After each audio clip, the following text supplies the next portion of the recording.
So madaming fans nga po ang nagsisimula ng ikumpara ang current undefeated OPBF Bantamweight Champion Kenneth Louver sa ating pambansang kamao Manny Pacquiao nang dahil sa nakikita nila sa mga galaw ni Louver ang batang Manny Pacquiao, lalong-lalo na sa pagiging agresibo at eksplosibo nito.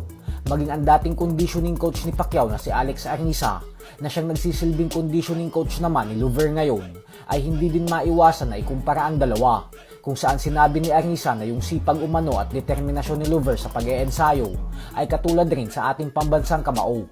Kaya naman naniniwala si Arniza na si Louver umano ang susunod sa yapak ni Pacquiao bilang Pinoy boxing superstar. Bukod dyan ay kumbinsido rin si Arniza na kapag nagpatuloy si Louver sa pagiging disiplinado ay kumbinsido daw talaga siya na magiging isang 5 Division World Champion ang 22 anyos na boksingerong ito. Habang may kumalat naman na video sa social media kung saan makikita na kuhang-kuha talaga ni Louver ang mga galaw ni Pacquiao sa shadow boxing. Bagay na ikinamangha naman ng mga Pinoy boxing fans. Nakatakda pong dumayo sa bansang Japan si Louver sa buwan ng October para sa kanyang bigating IBF title eliminator fight.